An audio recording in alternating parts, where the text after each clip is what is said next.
Hey everyone, it's your favorite teacher again with a rousing lecture about how the US got involved in World War I. So we're going to start, we talked last class by talking about how the US originally tried to stay neutral. We sort of were, we sort of weren't. So now we're going to talk about how that did and did not take place. Okay, so our first slide is US neutrality. So the US is relying on Britain and France especially and their need for supplies to help pull us out of an economic recession.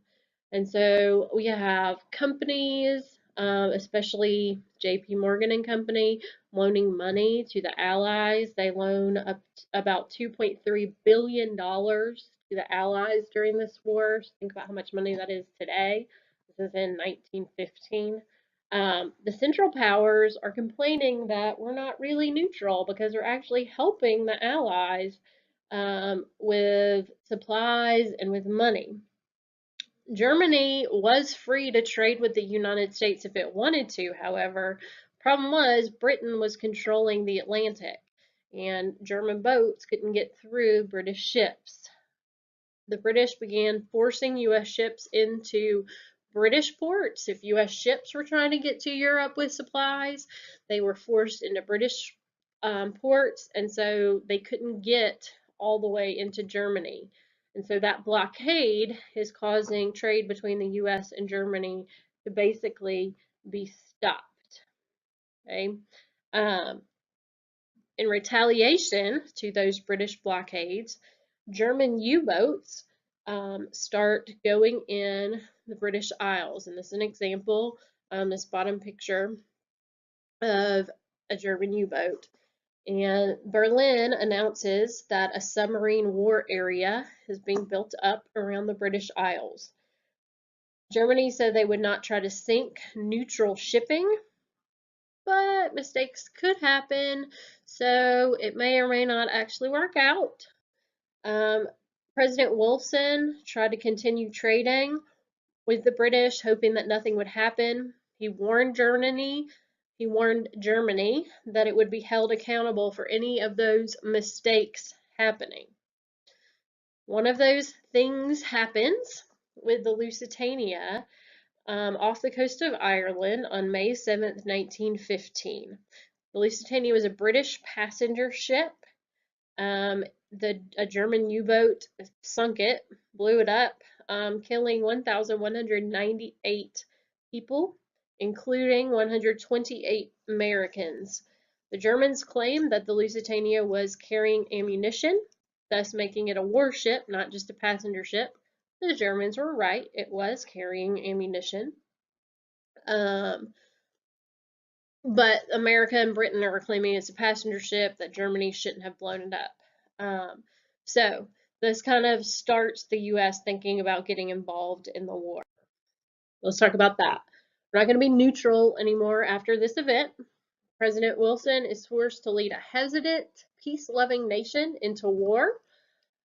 He made one last appeal on January 22nd, 1917, to try to stay out of war. He claimed that only a negotiated peace without victory could last. So they basically, if we could negotiate a peace in which nobody wins, then maybe that can last. Germany is going to respond to Wilson by announcing it's going to wage unrestricted submarine warfare, sinking all ships, whether passenger or otherwise, in the war zone it had set up with its U-boats.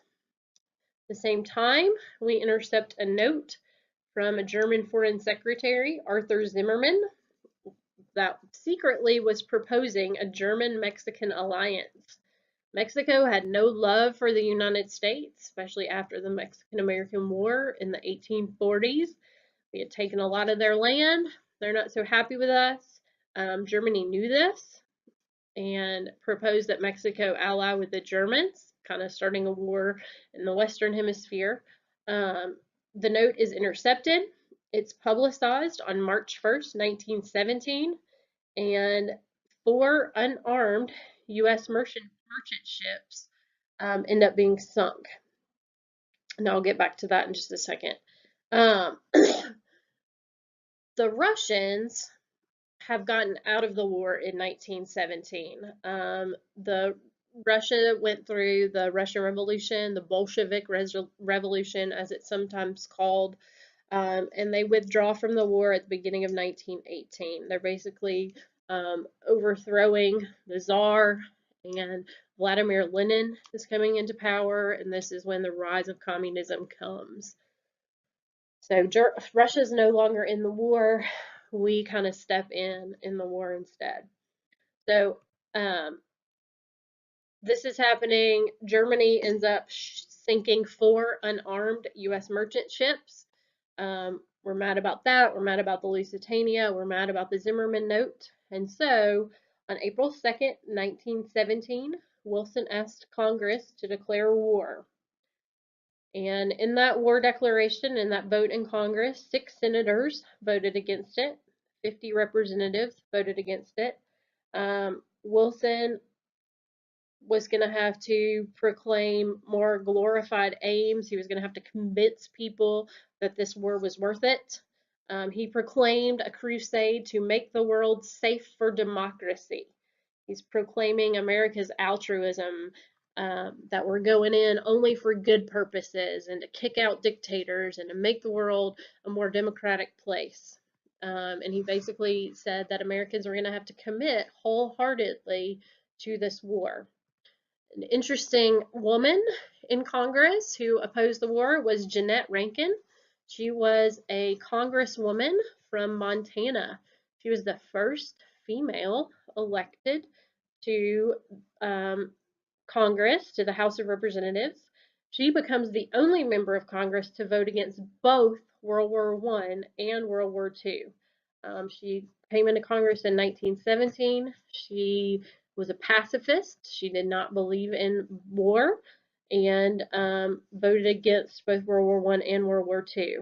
The famous quote she said was, "I want to stand by my country, but I cannot vote for war. I vote no." So, despite opposition to the war, the Declaration of War did pass Congress. So the U.S. has now declared war, and we have to figure out a way to build an army. Much like we had talked about last class, the Europeans are upping their navies, which the U.S. had already been doing. They're also conscripting people into their armies. So the U.S. is going to have to do that as well.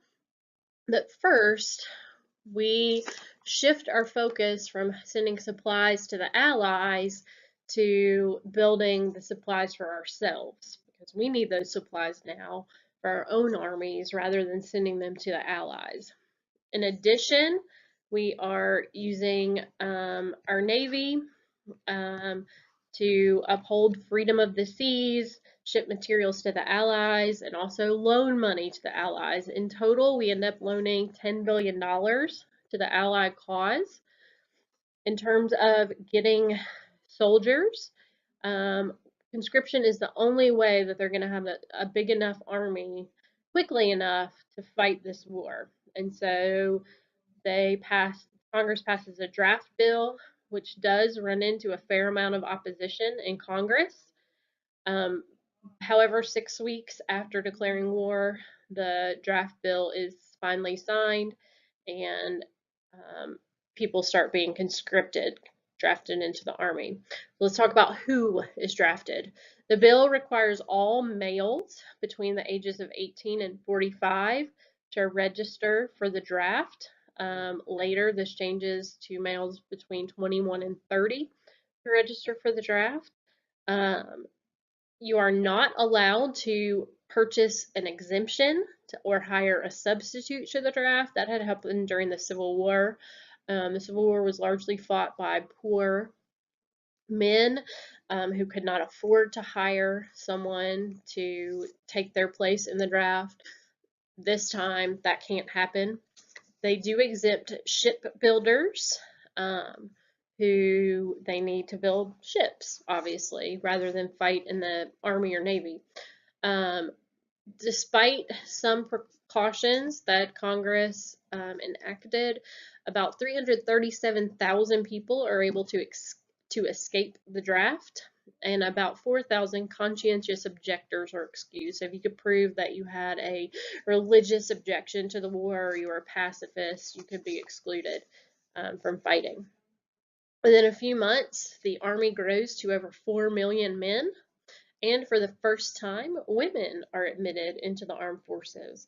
11,000 women are admitted into the Navy, and this is a picture of some of them being sworn in. You can see their skirts as their uniforms. About 269 women join the Marines. African Americans are allowed to serve, but in segregated units. They, for the most part, are not allowed to see direct combat. In fact, the U.S. law prohibited them from seeing direct combat. So most of them are working in construction or unloading ships or doing kind of menial tasks. Most receive less than the bare minimum of training. So this says, this next point says John Jack Black Pershing. Pershing is in charge of the Army. He abides by the separate but equal tenet of Plessy versus Ferguson and keeps black troops segregated.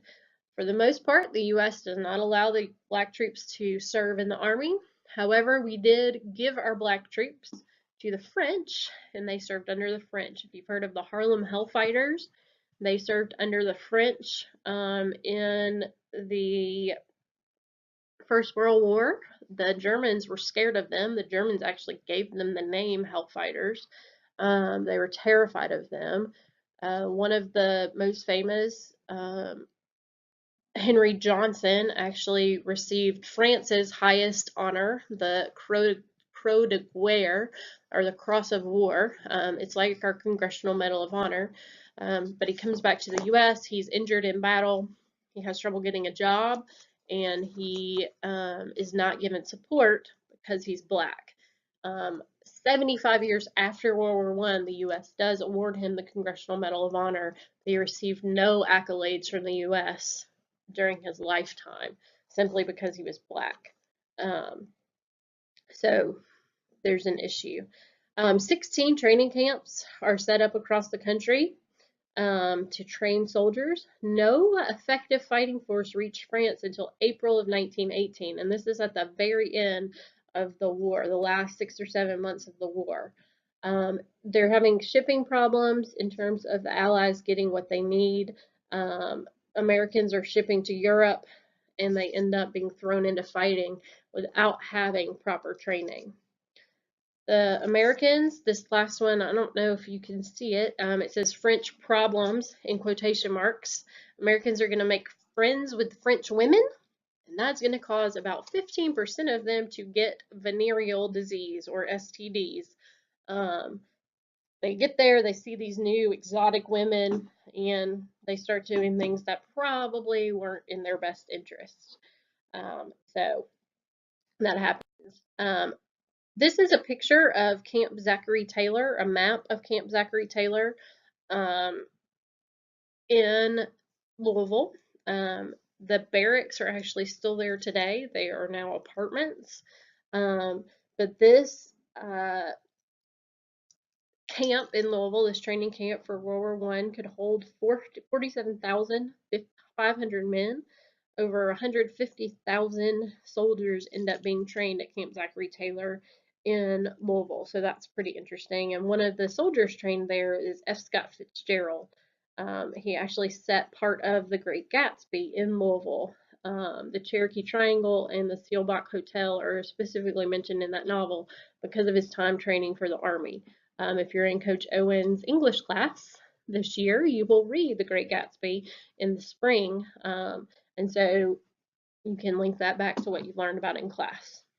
That ends this lecture. We'll talk more about the war and American involvement in it in class in our next class. We'll see you guys then.